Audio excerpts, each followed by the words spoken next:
हर हर महादेव। देखिए आज है 6 फरवरी और आज के दिन प्रयागराज महाकुंभ का क्या माहौल है, क्या स्थिति है, यदि आपको आना है परिवार के साथ तो क्या अभी आने लायक है या नहीं है, आपको कंप्लीट जानकारी इस वीडियो में देंगे। देखिए हम लोग चल रहे हैं संगम घाट की तरफ। देखिए इस वीडियो में हम ये भी बता देंगे कि आप कहाँ पर फ्री में भोजन कर पाएंगे और कहाँ पर आप फ्री में रुक पाएंगे।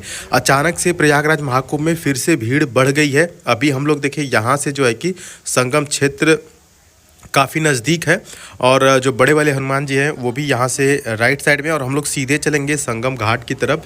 लेकिन आपको यह भी बता दें कि देखिए प्रयागराज महाकुंभ में जैसे कि अमृत स्नान ख़त्म हो चुका है, तो ज़्यादातर लोगों का यही प्लान था कि जब भीड़ खाली हो जाएगी तब हम लोग चलेंगे, और यही सोच लगभग 70% लोगों की थी। और इसी की वजह से फिर से अचानक आप देख सकते हैं कि तमाम लोग अभी स्नान करके यहाँ पर आ रहे हैं और स्नान करने के लिए कई लोग जा भी रहे हैं।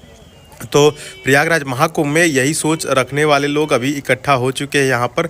देखिए अभी हम लोग चल रहे हैं संगम घाट की तरफ। आपको बता दें कि यदि आप प्रयागराज महाकुंभ में स्नान करने आ रहे हैं और अपने साधन से आ रहे हैं तो फिलहाल आपका साधन जो है वो संगम क्षेत्र तक चला जा रहा है, मेला क्षेत्र तक चला जा रहा है।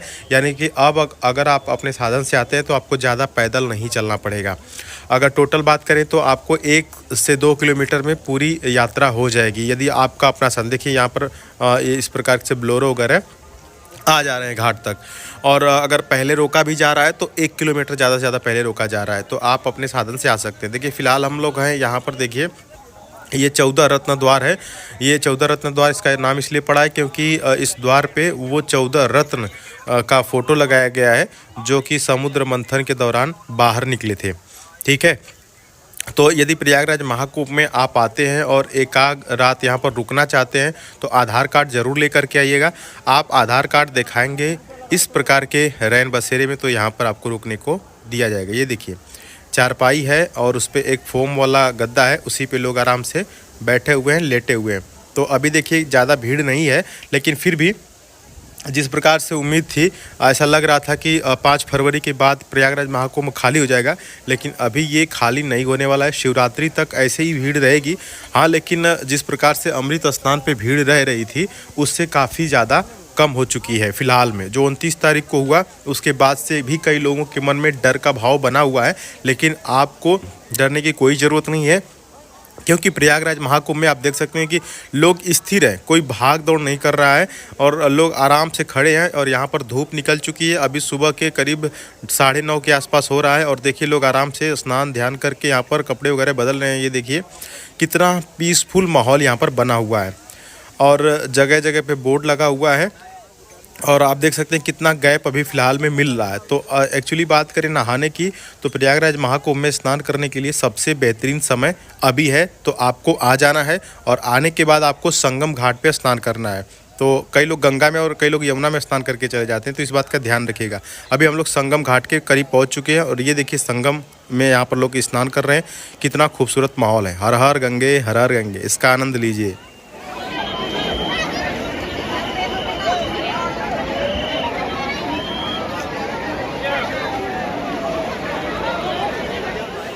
देखिए जो लोग महाकुंभ में ना ट्रेन से आना चाहते हैं उनके लिए नज़दीकी रेलवे स्टेशन झूसी का पड़ेगा, और उसके बाद प्रयागराज रामबाग, और उसके बाद प्रयागराज जंक्शन।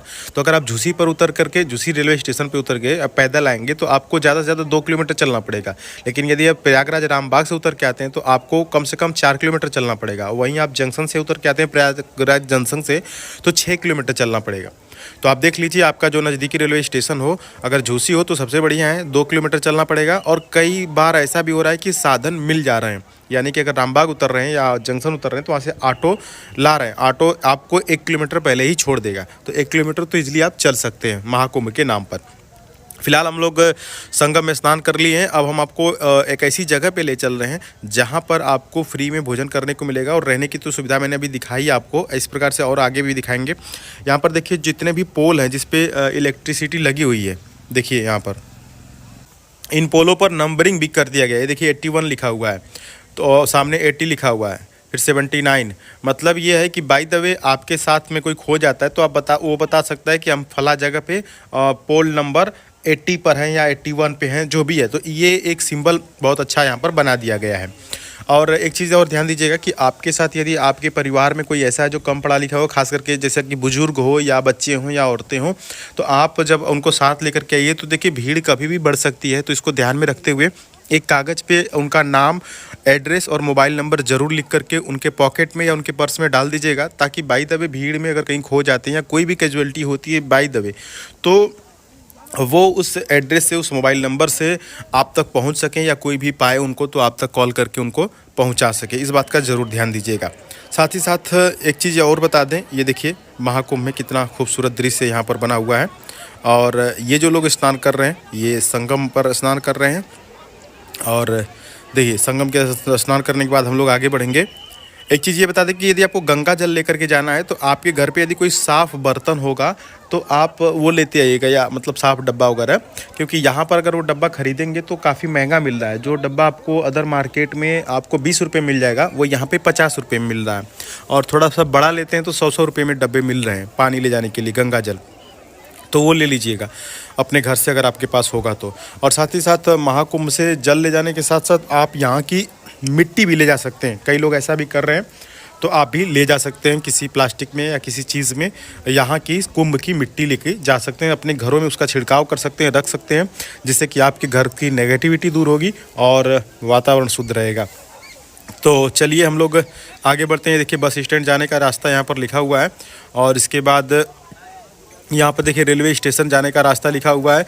जैसे कुंभ में स्नान करेंगे उसके बाद रास्ता ये लोग दिखा दे रहे हैं।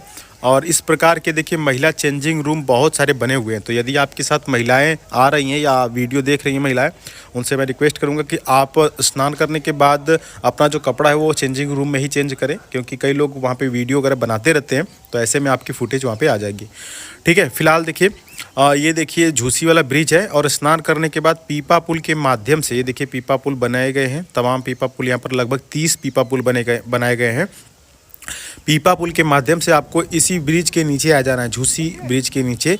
यानी कि झूसी ब्रिज के नीचे जब आएंगे, गंगा उस पार करेंगे, तो आप सेक्टर 18 में पहुंच जाएंगे। सेक्टर 18, 19, 20 एक ही साथ लगा हुआ है, और इन्हीं सेक्टरों में तमाम जो साधु संत हैं प्रयागराज महाकुंभ के, वो इन्हीं सेक्टरों में हैं। तो आप स्नान ध्यान करने के बाद आकर के इनका आशीर्वाद ले सकते हैं और दान पुण्य कर सकते हैं। और यहाँ पर आप भंडारे भी यहाँ पर कई लोग चलाते हैं, तो भंडारा भी आप खा सकते हैं। ये देखिए त्रिवेणी माधव अन्न क्षेत्र यहाँ पर है, और यहाँ पर भंडारा चल रहा है। फिलहाल में पूरी सब्जी और चावल दाल यहाँ पर देखिए किस प्रकार से मिल रहा है। तो इस भंडारे में तो आपको लाइन लगाना पड़ रहा है, लेकिन ये एक भंडारा सामने जो आप अभी देख रहे हैं, इस भंडारे में आपको लाइन नहीं लगाना पड़ेगा। यहाँ से आपको थाली लेकर के जाना है और आपको इजली यहाँ पर खाने के लिए दे दिया जाएगा। और खाने में आप देख सकते हैं कितना प्यार से लोग खिला रहे हैं, और धूल धक्कड़ भी नहीं यहाँ पर देखने को मिल रही। इतना ज़्यादा यहाँ पर साफ़ सफाई है। और किस तरह से देखिए रोटी हाथ में देते हैं, क्योंकि ये पंजाबियों सरदार जी लोगों का ये ढाबा है, सरदार जी लोगों का ये जो है कि भंडारा है। और इनका मानना ये है कि भैया जो खाना होता है वो प्रसाद है, तो प्रसाद को हाथ में ही लेना चाहिए। इसलिए ये लोग पत्तल में तो खिलाते ही नहीं है, थाली में खिलाते हैं और हाथ में देते हैं। और खाने में आप देख सकते हैं कि पूरी थाली भरी पड़ी है, जैसे कि आप किसी होटल वगैरह में खा रहे हो, और तमाम लोग खा रहे हैं। और यहाँ पर खाने के बाद थाली आपको खुद नहीं धोनी है, थाली भी यही लोग धोते हैं। ठीक है। और खाने में बात करें तो यहाँ पर चावल है, दाल है, इसके साथ साथ कढ़ी भी है, पूड़ी है, सब्जी है, चने का छोला है, और राजमा भी कई बार मिल रहा है। और उसके बाद मीठा में जलेबी भी मिल रही है। और जिनको भोजन नहीं करना है, सिर्फ सोच रहे हैं कि नाश्ता वगैरह कर लें, उनके लिए चाय वगैरह की भी व्यवस्था यहाँ पर की गई है। तो आप देख सकते हैं कि लोग यहाँ पर इसलिए भोजन कर रहे हैं, और इतनी बड़े एरिया में है कि आपको कोई भी दिक्कत नहीं होगी। 1 मिनट के लिए भी जो है कि आपको वेट नहीं करना पड़ेगा। आप जैसे जाएंगे वहाँ पे आपको थाली मिलेगी और आप वहाँ पे खा सकते हैं। और यदि आपको पानी की प्रॉब्लम है तो आप पानी एक बोतल ले करके जाइएगा, क्योंकि पानी नहीं मिलता है किसी भंडारे में, आपको पता है। तो पानी आपको बाद में पीना होता है खा के उठने के बाद। तो यहाँ पर इस प्रकार के जो नज़ारे आपके सामने हैं, और इसका एड्रेस भी हम आपको बता देंगे। लेकिन फ़िलहाल ये देखिए कितने लोग यहाँ पर थाली लेकर के, आपको बगल से थाली मिल जाएगी और लेकर के आकर यहाँ पर बैठ जाना है। यहाँ पर कई लाइन में आप देख सकते हैं कि लोग खा रहे हैं। एक साथ कम से कम ये लोग व्यवस्था किए हैं कि एक साथ कम से कम 100-200 लोग भी आसानी से भोजन कर सकें। इसीलिए यहाँ पर भीड़ कभी नहीं होती है। जिस दिन अमृत स्नान रहता है उस दिन भी यहाँ पर भीड़ नहीं होती है। क्योंकि यहाँ पर खिलाने वाले भी कई लोग हैं। सरदार जी लोग आपके सामने अब देख सकते हैं कि आपको किसी भी चीज़ का वेट भी नहीं करना पड़ता है, और थाली के साथ साथ ये लोग चम्मच भी आपको देते हैं, ताकि जिनको आदत है चम्मच से खाने की वो भी खा सकता है। अगर इस प्रकार के खाना का यदि आप होटल में वहाँ पे खाएंगे प्रयागराज महाकुंभ में, तो कम से कम 200 से 250 रुपये आपको देना पड़ेगा, क्योंकि वहाँ पे खाना फ़िलहाल बहुत महंगा है, जिनको ख़रीद के खाना है। ठीक है, तो ये देखिए, इसमें गरीब से गरीब और अमीर से अमीर लोग भी आकर के भोजन कर रहे हैं, तो इसमें कोई भी शर्म की बात नहीं है। देखिए, प्रयागराज महाकुंभ के ये सेक्टर नंबर 22 में, जी हाँ, सेक्टर नंबर 22 में आप आ जाइएगा, और सेक्टर नंबर 22 में जैसे ही आप आएंगे तो राइट साइड में आपको ये देखने को मिलेगा सरदार जी द्वारा प्रयागराज में जो महाकुंभ में जो भंडारा चल रहा है, तो इस भंडारे का आप आनंद लीजिएगा।